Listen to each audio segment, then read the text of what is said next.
বা স্বৈরাচারকে সবচেয়ে বেশি সহায়তা করা একটি সংগঠন হচ্ছে জাতীয় পার্টি। জাতীয় পার্টিকেও বাংলাদেশ থেকে নিষিদ্ধ করা হোক। গত 30 তারিখ আপনারা দেখেছেন জাতীয় পার্টি সন্ত্রাসীরা এবং যৌথ বাহিনীর সম্মিলিত যে ন্যাক্কারজনক হামলা নূর ভাই এবং তার গণ অধিকার পরিষদের নেতাকর্মীদের উপর চালিয়েছে, সেটার তীব্র নিন্দা এবং প্রতিক্রিয়া জানাচ্ছি।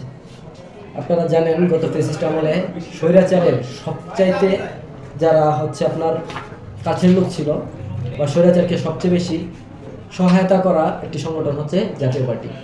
সেটা আপামর জনতা সবাই জানেন। একটা কথা কি, যারা হচ্ছে দোষী এবং যারা দোষীকে সায় দেয় তারা প্রত্যেকেই কিন্তু সমান অপরাধী।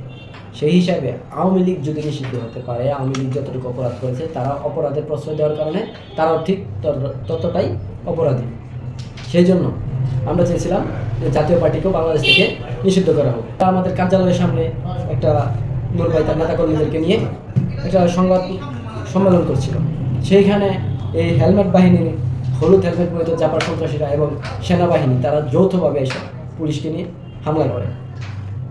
তো আমরা একটা জিনিস এখন দেখতেছি যে রিফাইন্ড আওয়ামী লীগ সেনাপ্রধান যে 5ই আগস্টের পর রিফাইন্ড আওয়ামী লীগের যে একটা প্রস্তাব তারা দিয়েছিল, সেটাকে তারা করতে না পারায় এখন এটা পুনরায় আবার তারা এইভাবে চেষ্টা করতেছে। নূরের যে প্রতিবাদী কণ্ঠস্বর সেটা স্তব্ধ করা সম্ভব না। নূর আবার আসবে, রাজপথে আসবে, আবার লড়াই সংগ্রাম করবে।